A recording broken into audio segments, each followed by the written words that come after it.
Well, good morning, Victor. It's quite a chilly morning right here in Naivasha. But either way, it is the 4th Engineering Partnership Convention that is being held right here at Sawela Lodges. And as you have rightly said, the President, William Ruto, is expected to officiate this event. The event will be kicking off at around 11:30 and we'll be talking to various stakeholders in the construction infrastructure development in this country. Remember, engineers play a critical role in the economic development of this country. And the theme of this event is transforming Kenya's economy and engineering contribution to development. So we are going to look at how can engineers do, or what role can they play to ensure that they are contributing to the development of this country. Remember, this theme has been premised on the bottom-up economic transformation agenda, which is premised on the health, also on housing. There's also agriculture, there's also MSME, digital superhighway, and also the creative industry. So they have circled around those 4-5 pillars to ensure that they also play a role in transforming this economy. And to speak more about this conference, I am joined by Engineer Johnson Matu, who is in charge of the registration, compliance, and professional development at the Engineers Board of Kenya. Engineers Board of Kenya are the organizers of the Engineers Partnership Convention right here in Naivasha, and he will tell us the theme all about some of the areas and the critical emerging issues that they will be looking at during this 3-day convention. Welcome to the program, Engineer. Thank you. Maybe we can welcome. Now maybe we can start from the convention. I know it has taken a lot of work, a lot of mind games and all those things to ensure that this conference is a success. I'd like to know the theme when it comes to transforming Kenya's economy, ensuring that the engineering is contributing to the development of this country. How did you come about that? Well, clearly show that what engineers contribute to the development of the country. And it's quite a major contribution, because the engineers are the ones who solve the problems that the societies are facing, mankind is facing, and they come up with solutions for those challenges. And the challenge that we face, basically, number one, from the very beginning, we face a problem of food, and therefore we have agricultural engineers. We have a problem of shelter, and therefore engineers come in a very big way to ensure that we are able to contribute our services, ensure that we can have affordable housing. Shelter is most important. And then we also need economic development itself. There's the socio-economic development. And where the society may be facing a problem, we come in because they could be facing a challenge of maybe taking food, their produce from the farms to the markets. And therefore we provide the roads. The government comes up with the plans, and we ensure that those plans are implemented. In any implementation of any project, the engineers are right in the middle of it, because they come up and they do the feasibility study to ensure that the projects that we come up with are projects that are economically viable and socially acceptable, and they are not having a problem with the environment. They are friendly to the environment, and socially the impacts are not adverse. At least we make sure that happens. So, Engineer, what you're saying is that successful implementation of maybe the economic plan the government has is pegged on the availability of professional engineers in the country. Yes, no, then how then do we improve the professional services in this country? Professional services in this country is, first of all, the education part of it. Okay, engineers normally are the people who have done very well in their school days, and when they're in the secondary school, after they finish the secondary school, they go to the universities, and they go through a program, which is accredited, by the nation, by Engineers Board and Commission of University Education. And from there, then they are registered as graduate engineers. After 3 years, they are also registered as professional engineers, where they can now offer professional services without any problem, and they are given a license by the government to do that. And therefore, I think that is part of what the contribution they provide. Yeah. How are you addressing the shortage of engineers in the country? Because I know there's a plan to employ around 1,700 engineers. I'd like to know how you are addressing that shortage as the EBK. Yes, to address that shortage, because first of all, let me tell you the figures that we have. We have about 3,000 professional engineers. Those are people who are given licenses to operate. And then we have about 20,000 graduate engineers.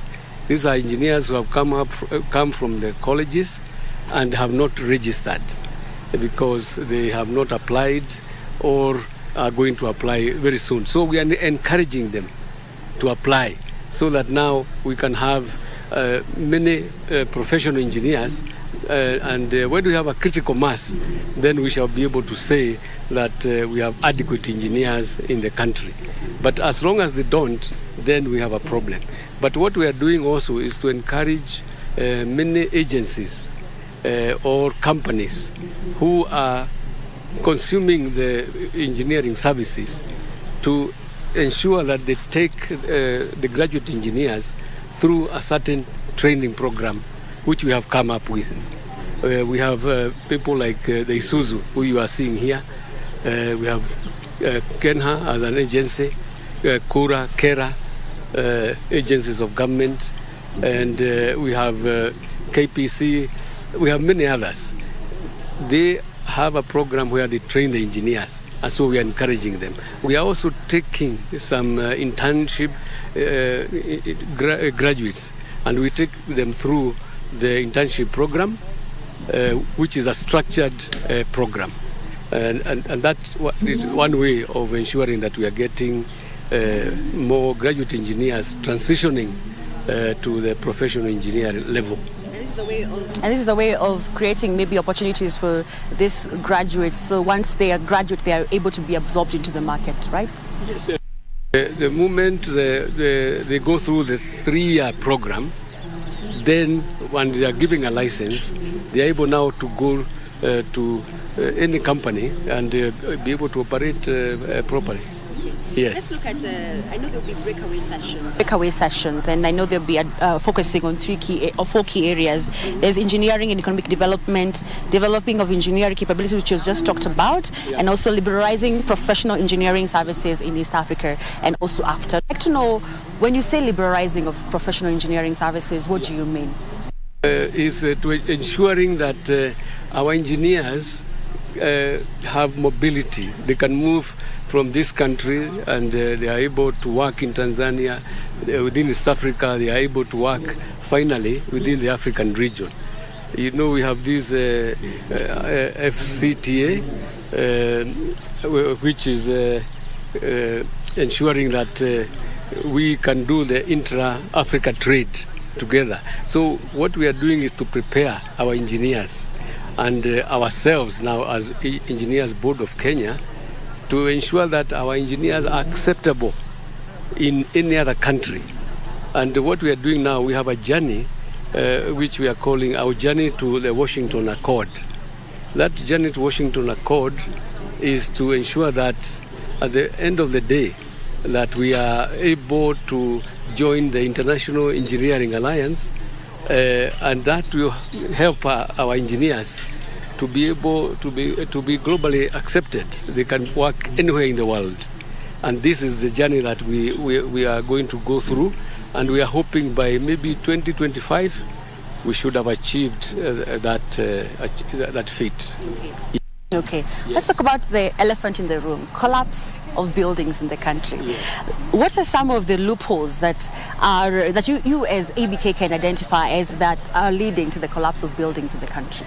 The major loophole is the fact that the property developers themselves appear not to be aware of the fact that they need a professional engineer, a professional architect, a QS, electrical engineers who are trained. Most of our developers go for fundis who sometimes masquerade as professional engineers, and they are paid very little. So what happens is that they appear to be more attractive to the property developer, while they do not have the understanding of how to ensure the building stands structurally, and finally they end up getting a compromised product because the fundis don't understand how the design of concrete is made. All they know is how to build, but they do not understand the ingredients. Engineers come and design a project. They ensure that it is safe, first of all, for public use. Even during construction, they ensure that it is actually quite safe. But other people, anybody who has not been trained, will not understand that problem. And therefore, developers, what we are doing is we are appealing to them to please come to Engineers Board of Kenya, and we shall direct them to the engineers who are capable of doing that. They can also visit our website, which is very clear. It has a whole list of the people who are licensed to do professional work. They do not need to go anywhere else. Only a call away, and go into the website, and they will be able to. Yeah, there are over 60 buildings that have collapsed, let's say, in the last 20, 22 years. But I'm so sure there are engineers who are culpable. I'd like to know, as the EBK, what actions do you usually take? Committee, they are taken through a disciplinary committee. The moment we find a building has collapsed, the first thing we do is we send our engineers there. We want to know who designed this project and on what basis. What did he consider? And once we get all the credentials, then we are able to call them in a committee, and they have to answer a lot of questions about the design. What we have seen mostly is that our engineers sometimes get involved in a project, but in the design phase, they design. But during construction, the developers do not involve them. That is what we are finding out when we are doing the inquiries.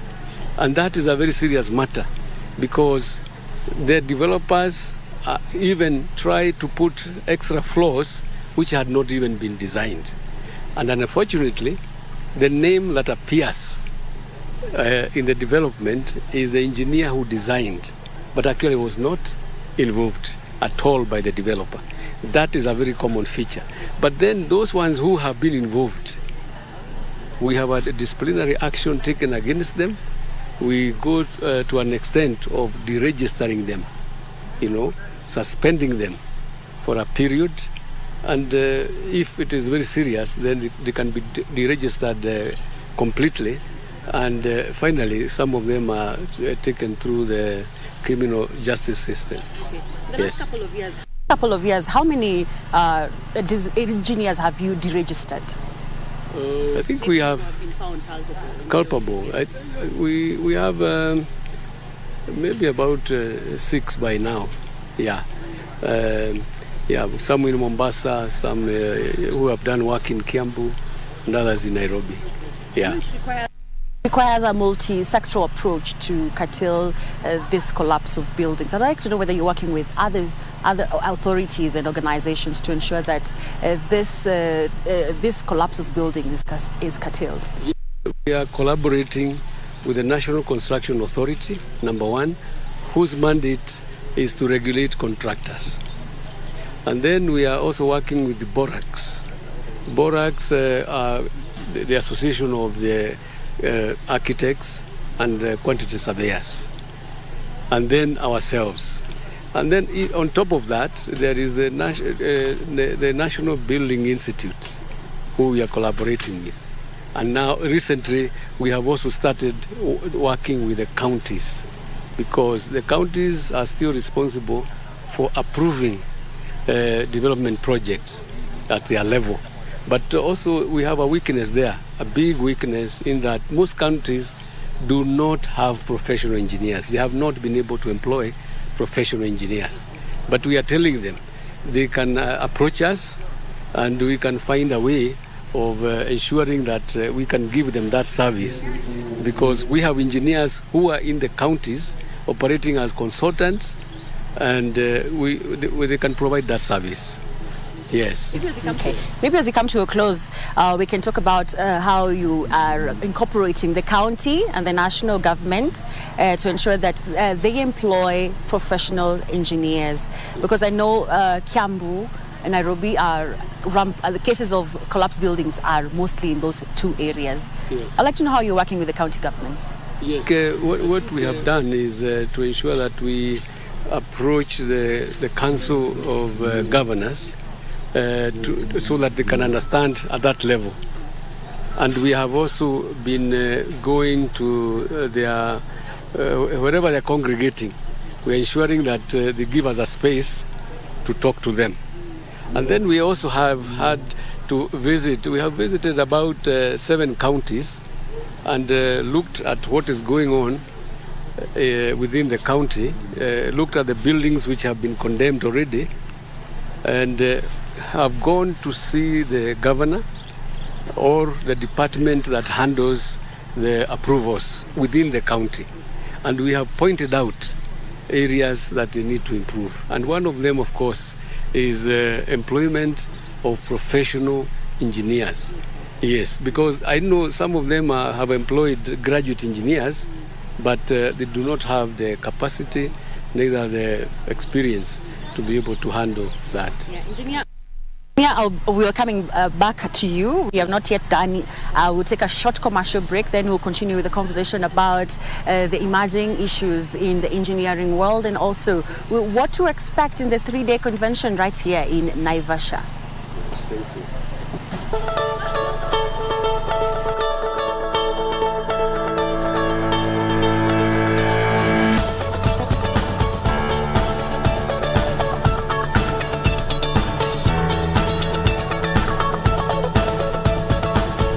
County and the national government are facilitating employment of professional engineers rather, to reduce the collapse or reduce the number of collapsed buildings in the country. Engineer, if we may continue from where we were talking about, you're talking about the county and the national government collaborating to ensure there's a reduction in the numbers of buildings that are collapsing. Yes.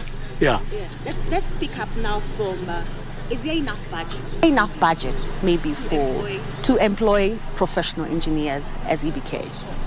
I think within EBK itself, as an organization, yes, there is not adequate budget so far, but we shall get there. We are appealing to the government to continue funding us, and also we are also looking for other ways of funding our activities through maybe multilateral lenders who support the country.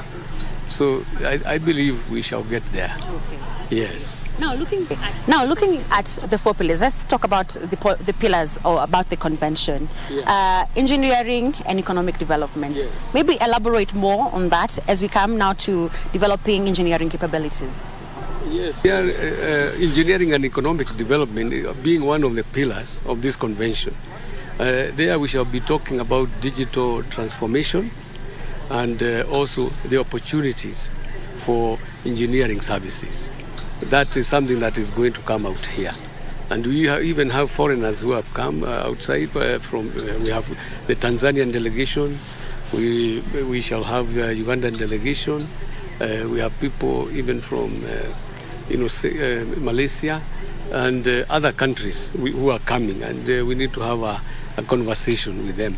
And then we want to discuss also innovative ways of financing infrastructure projects.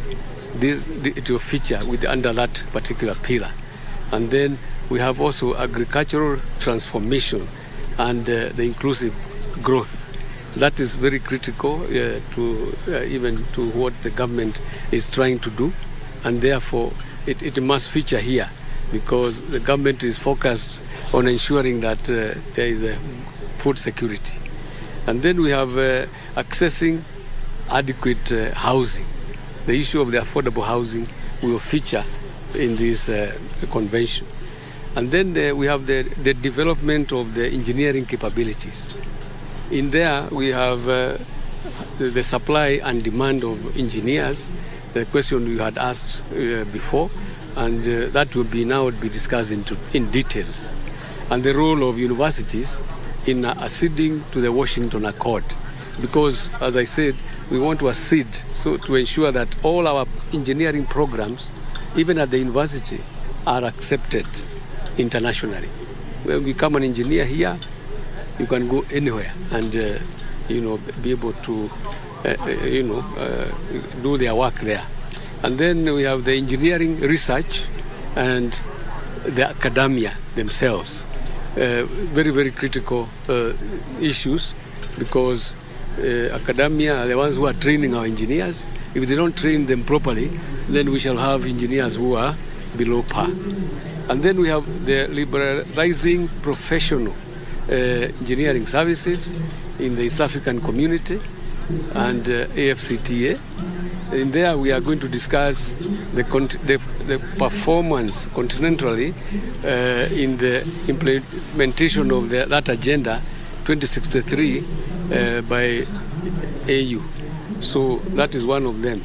And then we are also going to discuss the building of local capacity, which is so critical, and also the regional and global competitiveness in liberalizing those services. How we are going to be able to be competitive out there as a country, and then how we are going to enhance the mobility of engineers under the ESC Mutual Recognition Agreement. We know we have an agreement between us, ESC countries, whereby Kenyan engineers or Ugandan engineers are able to provide services here. So we are able, when projects come, to link up together with those engineers from other countries and work to ensure that we provide the services. And then the fourth pillar is addressing the legal, the regulatory and operational, gaps for the safe, efficient and effective infrastructure. So there are some legal issues, there are policies that we need to ensure that they are passed to make it smooth for us to operate properly. I'd like us to narrow in on the affordable housing agenda. I know the government is pushing for the construction of affordable homes, and I'd like to know the critical role that engineers will play in this agenda. Like, how have you positioned yourself as engineers to ensure that these 250,000 houses that will be constructed yearly, that engineers are right in the middle? Yes. I think engineers need and must be in the middle of it, because in order to have that affordable housing, or housing that any person who is employed can be able to afford, or a person who is doing a small business can afford, we need to look at very many other issues. First of all, of course, the major problem of affordable housing is the land, which the government has sorted out more or less by saying that they are going to use land where they own land, and therefore that takes away a major portion of the cost. But in the housing itself, we are, as engineers, we look at the materials which are being used and ensure that local materials which are nearby that do not need a lot of transportation are the ones who are going to be used, and therefore they are cheaper in consideration. Okay, and then we also look at some other technologies. When it comes to the issue of supplying power, issues like solar will come in very handy because it is available, and although maybe the capital cost might be slightly higher, but in the long run, that will become very, very cheap. Looking at the last pillar. Last pillar, you said addressing legal, regulatory and operational gaps. Yeah. I'd like to know whether our legal and regulatory framework supports hiring of professional engineers, and does it ensure that maybe we have a way when it comes to development of affordable homes? We are able to now, there's a legal way of ensuring that we're involved. We're involved right in the legal. Yeah, I think we can say right now what happens is that affordable housing is under Ministry of Housing and Ministry of Lands, basically. And what happens is that they are the ones who have the mandate of ensuring that they opt in the engineers, the architects, the QSs, all the other professionals. And that is happening already. Yeah, and we may say that maybe that there is no legal way that mandates them to do that, and perhaps this is what is going to come out in this discussion. Earlier on, I think it's in March, you had mentioned about a proposal to demand for occupation certificate before moving into building. And this is what you were telling tenants, that before they move into a building, they have to demand for occupation certificate. Yes. Yes. Elaborate more about that. Yeah. It is you see, we have seen building collapsing when tenants are already in. And you saw one in Kiambu just last year, where the tenants had to be evacuated very fast. So, in such instances, it is clear that the tenants came in when the building had not been properly inspected and the occupation certificate had not been issued. Yeah? So, you can see the danger of a tenant going to a building and rise just because there is a space, yeah, without even checking whether that space is actually a space which can actually kill him or whatever. Very insecure. So it is important to have this certificate. Yeah, it is important for tenants to ask, is this building safe? Yeah, if it is safe, just show us the certificate, at least. And then also, because certificates can be, people can try to make their fake certificates. It is important now for the county to ensure that that certificate is legit. Because if it isn't, then we will still be endangering the lives of tenants. Yeah, and you can know how much loss it is, not only to a tenant, even to a landlord, when a building collapses. It is massive loss. Yeah. I know the president is about to arrive for this event. I'd like to know, as professional engineers, what your take is that the president is right here at your 4th Engineering Partnership Convention. Thank you. That question is very important because, first of all, I just want to thank the president. Our president, His Excellency Dr. William Ruto, for accepting our invitation. This is the very first time in the history of our conferences that a sitting head of state has come to be with us as engineers.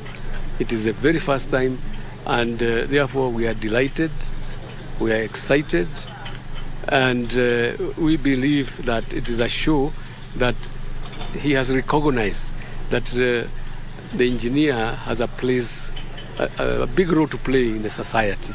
He has accepted that. That is very good for us.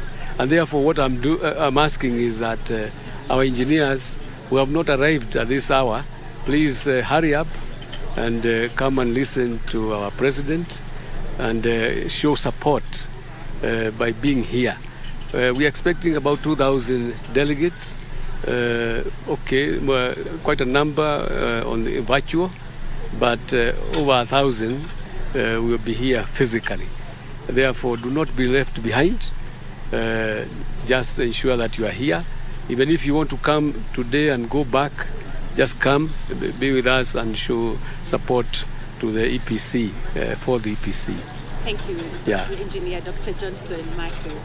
Thank you, Thank Irene. you. He is in charge of registration, compliance, and professional development at Engineers Board of Kenya, talking to us about the 4th Engineering Partnership Convention right here in Naivasha, calling on engineers around the globe to join in this conversation as we talk about the emerging and critical issues in the engineering world.